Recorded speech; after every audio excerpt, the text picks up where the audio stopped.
आग्रह करता हूँ हमारे सरनाम भाई ये भी आपके सामने बात रखेंगे। परम पूज्य महाराज श्री चंद्रमादास जी के चरणों में सर्वश्रद्धा अर्पित करते हुए मैं अपनी वाणी को शुरुआत करता हूँ। मंच पर आज हमारे सबसे पहले महंत अर्चनानंद जी महाराज जी के चरणों में आदरणीय हमारे पूर्व सांसद जी परम आदरणीय हरिबाबू राठौर जी, वरिष्ठ पत्रकार हमारे सीनियर पूजनीय भी हैं, उनको भी मेरा आदरणीय हमारे चौहान साहब जी, आदरणीय हमारे पूरे देश में भ्रमण करने वाले एसपी श्री लवाणा जी, जो कि जाने माने आप समाज में बहुत बड़ी चीज़ भी हस्ती भी है, उद्योगपति भी है, उनका बिल्डर का काम भी है। आदरणीय रामपाल जी, परम आदरणीय हमारे हरीश भाई जी, आदरणीय मान सिंह जी, आदरणीय रामपाल जी, ऐसे करके सभी का मैं नाम लेने से बहुत आदर पत्रकार बंधु और आदरणीय देशबंधु जी, वो कहाँ गए, वो क्या बोलते हैं, नंदू जी, नंदू पवार जी, बहुत दूर से हमारे आए हुए नंदू पवार जी कहाँ हैं जी, उनको सभी का मेरा वंदन है। आप लोगों में कहना चाहता हूँ, आदरणीय महाराज जी बैठे हुए हैं, एसपी श्री लवाणा जी हैं, हमारे हरिबाबू राठौर जी हैं, उत्तम सिंह चौहान जी हैं, हमारे देशमुख साहब जी हैं, हरीश जी हैं, सभी लोगों से मेरा एक निवेदन है। आप लोग देखिए, आज से भी महंत जी को 8 वर्ष पूरे हो गए हैं। 8 वर्ष में 6 वर्ष पूरे हो चुके। 6 वर्ष में अभी तक इस आश्रम को क्या होता, 5-6 जो भी हुए, 5 वर्ष हो गए, अभी तक हमारे इस आश्रम से संकट के अलावा कुछ नहीं है। जब तक हमारे महात्मा जी थे, महंत जी थे, उसके पहले कोई आश्रम पे संकट ही नहीं। संकट आता भी था, महाराज जैसे और भी लोग हैं, संकट को पता ही नहीं चलने देते थे कि आश्रम पर क्या हो रहा है। लेकिन जब से हमारे महात्मा जी पूरे हुए, इसके बाद से ही संकट आना चालू हो गए। पहली पुण्यतिथि मनाई गई, उस पीरियड में भी जैसे अभी बताया गया कि किसी ने मेरा एप्लीकेशन दे दिया कि आपको हंगामा होगा या ये होगा।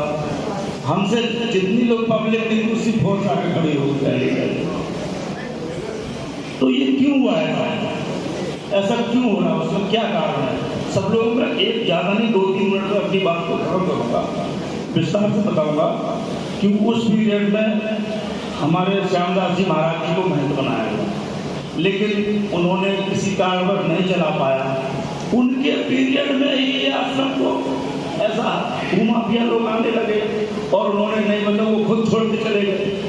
अरे हम लोगों को बताते, सब कुछ करते, किसी को नहीं बताया गया। एक महंत जी को, पुजारी को रखा गया, एक पन्नालाल जी करके, उनका अपहरण हुआ।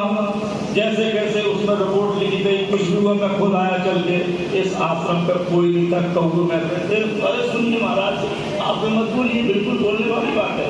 आप जो बोल रहा हूँ वो चीज़ लोग भूल जाते हैं, भूलना नहीं चाहिए। तभी तो आप लोग आप जो भूल रहे थे वो चीज़ अभी तक सामने आना चाहिए। तो उसमें कारण ये सामने नहीं आई बात को आप लोग कैसे समझेंगे?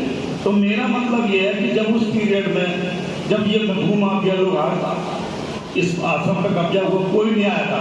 रात को 2 बजे आए थे हम आगरा में, माननीय केशव प्रसाद मौर्य जी का कार्यक्रम लगा था और MDC नाथ के मुख्य सचिव के यहाँ आरके तिवारी जी थे, उनके चीफ सेक्रेटरी यहाँ हाजिर हुए थे। उस समय DM को, SSP को अवगत कराया, कमिश्नर को अवगत कराया कि आश्रम का संकट है। 24 घंटे में रिपोर्ट जाती थी, आज को हफ्ते में जाती है, आज की रिपोर्ट जाती है। और मैं ये कहना चाहता हूँ, आश्रम पे कितने भी बड़े पूरा उत्तर प्रदेश से भूमाफिया क्यों ना आ जाए, इस आश्रम पर आशीर्वाद लगा हुआ है महाराज जी की, इनकी बाबेदार के आशीर्वाद है। इस आश्रम कोई बाल वाका नहीं कर सकता। आप क्या संकट आ सकते हैं, लेकिन कोई बाल वाका नहीं कर सकता है। आज मैं इस बात को भी कह रहा हूँ, आप लोगों सबकी मेहनत से आज ये आश्रम बचा हुआ है और बचेगा। और इसमें हम लोगों का जो प्रयास है, जो हम लोगों से बनता है, वो करते हैं। जब भी याद करते आते हैं महाराज जी। और आप लोगों का भी बाहर से भी आप देखो, हरिबाबू राठौर जी हैं, हंस जी हैं, जब भी आते हैं कुछ ना कुछ सहयोग करके जाते हैं।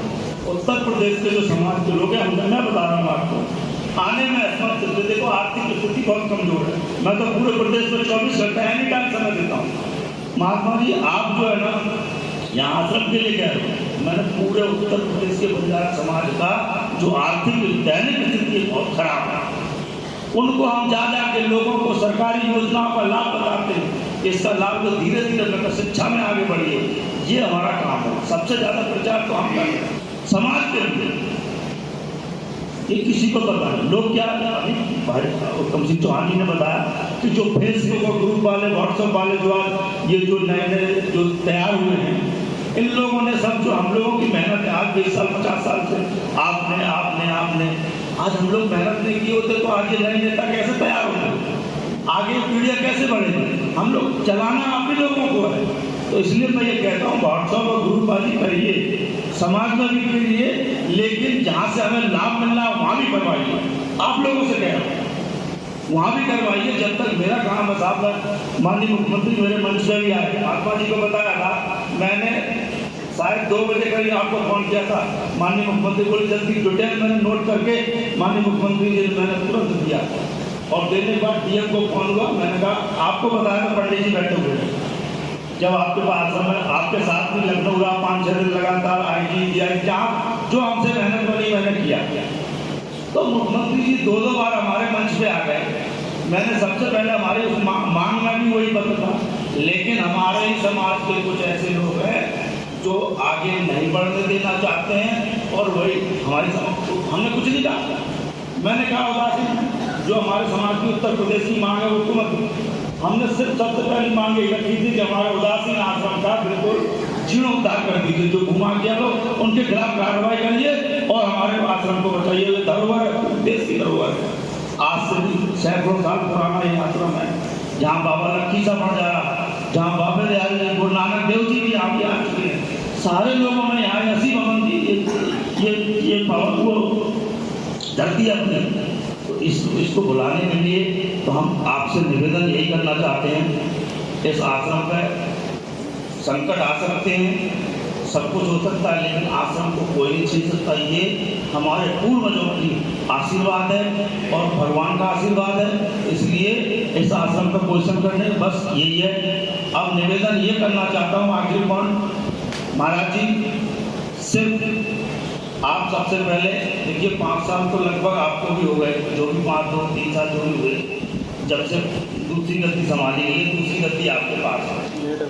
तो सबसे पहले मैं बता रहा हूँ एक ट्रस्ट या एनजीओ बनाइए, और उनकी हर बार मीटिंग होती है, यही ना एनजीओ बनता है ना ट्रस्ट होता है, पूरे 5 साल निकल गए साहब। आप भी बता रहा हूँ, क्योंकि जब तक हमारा ट्रस्ट या एनजीओ या संस्था कोई नहीं बनेगी तो कोई चंदा देने वाला नहीं है आपको। मैं आपको रेस्पेक्ट बता दे रहा हूँ।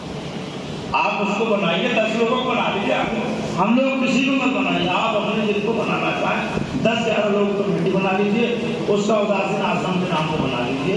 जिसको मैं कह रहा हूँ आपको मैं बता रहा हूँ, मैं जहाँ भी जाता हूँ भैया हमारा उदासीन किसके नाम से चंदा दे दूँ, हम ज़्यादा आपको महीने में आएंगे 1000 दे जाएंगे, 2000 दे जाएंगे, इससे ज़्यादा हम नहीं दे पाएंगे।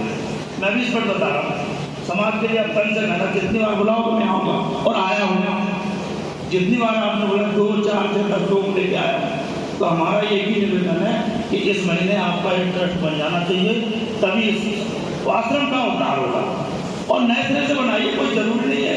और ये बता दीजिए कोई ट्रस्ट कोई किसी की बकौती नहीं होती है, ये भी हम जानते हैं, कोई बकौती नहीं होती। आप उसके मालिक रहेंगे, जो हमारा महंत रहेगा वही सर्वासर्व रहेगा, वो पीढ़ी दर पीढ़ी चली आती है। तो यही सब नियम है, आप उस ट्रस्ट को तैयार कीजिए। मेरा ख्याल से तो आदि जो नाम लिए हैं, अपना नाम जिनको चुनना है 10, 11, 21, 51 उनको बना के ट्रस्ट बनाइए। देखिए 1 महीना जब होता है, जब आपके करोड़ रुपए ना चाहते में चलता आ जाए, बात बताओ आपको। हमारे एसपीसी लवाना जैसे कितने एसपीसी लवाना ही इतना दे देंगे तो आप खर्च नहीं कर पाओगे, क्योंकि हम चाहते हैं खुद बात। तो इसलिए मैं भी थोड़ा नाराज भी थी आपसे भी, और भी लोग महाराज जी पता नहीं सुनते ही नहीं है। और मैं बता दे रहा हूँ आप 2 दिन मैं आपके साथ लखनऊ रहा हूँ, जब भी आपने याद किया मैं आपके साथ 24 घंटे एनी टाइम रहा हूँ, चाहे जैसे भी रहा हूँ, पैदल भी आपके साथ नीचे भी चला हूँ, जैसे बना वैसे रहा हूँ। और मैं पूछ लो महाराज जी से बोलता हूँ, महाराज जी मेरा नाम मत लीजिए, मैंने क्या इसमें हेल्प करी है, कितनी मदद की है, मैं कोई कभी अपना नाम नहीं लेना चाहता हूँ। लोग करें कुछ भी, इनको मदद करिए, लेकिन हमसे जो बनेगा आश्रम के प्रति कोई भी अगर आंख उठा के देखेगा ना, तो सबसे पहले मेरे से गुजरना पड़ेगा। मैं सबसे पहले आगे खड़ा होगा, सबसे पहले बोली करना होगा। जो भी आप आश्रम के प्रति आंख उठाएगा, कोई भी आप भूमाफिया कोई भी हो, आपको पता है साहब, तो सबसे पहले मैं नाम नहीं लेना, तो सबसे बड़ा भूमाफिया जो मुख्यमंत्री को खुद रिसीव करता था, वो तक पैर पीछे हटाया। ये किसकी कृपा है? महाराज जी की कृपा है, अपने बाबा दयाल की कृपा है, महात्मा चंद्रमादास जी की कृपा है, आप लोगों जैसे संत लोगों की कृपा है। इसलिए इस आश्रम को कोई कुछ नहीं बिगाड़ सकता। बस यही बनाइए। मैं आपसे आखिरी निवेदन यही कर रहा हूँ, आपको भी अच्छा लग रहा हो, आप लोग सब लोग, मेरा भी जो हम लोग सहयोग करना चाहते हैं उत्तर प्रदेश से, जैसे अभी आपने बताया, उत्तम सिंह चौहान जी ने बताया कि भाई देखिए सबको एक विस्तार से पूरी बात बताई, तो वो हम सहमत है। एसपी लवाना जी ने कहा, और आपने एक वर्ड बोला था कि इस आश्रम का लेखतम पढ़तम, मैं बता दे रहा हूँ, ये हजारों साल पुराना बंजारा आश्रम है, यहाँ लेखतम पढ़तम सब कुछ है। आप ऐसी बात मत सोचिए, आपको बता देता हूँ, जो नगर निगम ने, जो भूमाफियाओं ने नाम कटवाया है ना, आपको पता होगा महाराज जी, मेरे पास फाइल है, तो उस फाइल को मैंने बात करवाई थी। उसमें बोले आप जिन्होंने नाम काटा है वो आप मुझे लिख के लिखित में कागज मांगा गया है, उनको खिलाफ कार्रवाई होगी और चुनाव आपका नाम चढ़ेगा। जो ये बात तो हो चुकी है, चकबंदी ने, हाँ सो चकबंदी सीओ से मैंने बात कराई है। मैं मेन पॉइंट ये बता रहा हूँ। तो मैं चकबंदी सीओ जो है उनसे हमारी वार्ता हुई है, मैंने राजस्व प्रमुख सचिव के यहाँ से, तो बोले कि सबसे पहले नाम चढ़ा के दीजिए, और उन्होंने एक आदेश के लिए काफी मांगी मुझसे, तो वो आदेश आएगा डीएम के यहाँ, वो सीओ चकबंदी जो है ना, उसको उसके खिलाफ कार्रवाई होगी, उसकी नौकरी जाएगी। और जो कितने साल पुराना हमारा चढ़ा हुआ, तुमने 2002 में क्यों काटा, 2020 में 21 में काटा, 21 में नाम काटा गया नगर निगम से नाम। मैं पॉइंट आपको बता रहा हूँ, आप जो इस आश्रम की बात कर रहे हो, इसमें सारा आश्रम की, हम लोगों की सब लिखितम पढ़तम सब कुछ है, ऐसा नहीं है। तो आप इसमें बेफिक्र करिए, जो भी आप सहयोग करना चाहिए, आप लवाना जी, हम आपसे जो मांगोगे वो आपको आगे बढ़ेंगे। आप इस आश्रम हर चीज है। एक चीज है, सीओ साहब ने जो चकबंदी सीओ कई प्रकार के होते हैं, तो पुलिस सीओ होता है, सीईओ होता है चकबंदी वाला, उसने नाम काटा है, वो फंस रहा है पूरी तरीके से, और वो जेल जाएगा। नीचे से ऊपर जितने लोग हैं वो सारे लोग उसमें फंस रहे हैं। मुझे सिर्फ एक शासन आदेश कराना है, वहाँ से एक आप लेटर मुझे आप दे दीजिए, या मैं जब तैयार हो जाए शासन से मांगा गया है। बस मेन पॉइंट यही है, इसके बाद ना कोई भूमाफिया आएगा ना कोई सिस्टम आएगा। और भूमाफियाओं को जिन जिन के नाम है वो नाम भी जा चुके हैं, उनके खिलाफ कार्रवाई होने जा रही है, वो भी जेल फंसेंगे, उनको गैंगस्टर लगेगा। ये मैं आपको वादे के साथ कह रहा हूँ, हम ऐसे नहीं घूम रहे थे। आपके सारे कागज जो देख के आए थे मैं सब सेट करके रखता हूँ, और मैं एक एक कागज उनके खिलाफ गैंगस्टर लगने जा रही है। आपको अंदर की बात बता रहा हूँ, डीएम साहब ने स्पेशल आदेश अलग से जांच बैठाई है। वो माननीय मुख्यमंत्री जी ने मेरे सामने, मैंने महाराज जी से नाम दिया था, स्पेशल कहा था। तो मैं ये पॉइंट आपको बताना चाहता हूँ। और जितने लोग जो आश्रम पे कुछ लोग हैं, जो कुछ लोग आश्रम पर सिस्टम लगा रहे हैं ना, आगे पीछे वाले, इनको किसी तरीके से ये आपका काम हो जाए, इसके बाद इनको भी किनारा किया जाएगा। बस इन्हीं के साथ मैं अपनी वाणी को विराम देता हूँ। बस मेरा एक ही निवेदन है कि महाराज जी आप फ्लैट जल्दी जल्दी बनाइए, और इस आश्रम को पुनः और जीर्णोद्धार के लिए शासन में भी मैं काफी लगा दूँ, करोड़ों रुपए। धन्यवाद। अरे हम ही लोग बनाएंगे, वो एक ही बात है सलमान भाई। और इसके बाद में जो आप बता रहे थे ना, गांव-गांव जाके, वो तो एक कमेटी बनेगी, टीम बनेगी, वही कमेटी गांव-गांव चंदा जैसे जाते हैं। हर साल चंद्रबाजी महाराज जी हर साल जाया करते थे, जहाँ की मुझे भी छोटा याद है, तो उससे क्या है, जान पहचान बनेगी गाँव में। 10 रुपए और 5 किलो गेहूँ दिया था मेरे पिताजी ने, मम्मी ने, मुझे याद है, छोटा था, 3 में पढ़ता था। तब उन्होंने 10 रुपए और 5 किलो गेहूं दिया था। मुझे अभी भी हाथ ही लेके कहते मिल रहा है। तो इसलिए बता रहा हूँ, वो कुछ चाहते थे तो वो ठीक बनेगी, हमारे चलो आगे बढ़ाओ, इसके बाद अपने आता है। इसी के साथ मैं अपनी वाणी को प्राप्त देता हूँ। आप लोगों का सबका सहयोग और सबका प्रयास, मैं तो सीधे चाहता हूँ आप लोग सर तन का सहयोग दीजिए, बाकी सर मेहनत करने के लिए एनी टाइम 24 घंटा आप लोग। जय हो, जय हो, जय हो। बहुत बहुत धन्यवाद। जय बाबा चंद्रनाथ। धन्यवाद सरनाम भाई, आपने कहा सत्य परेशान हो सकता है लेकिन पराजित नहीं।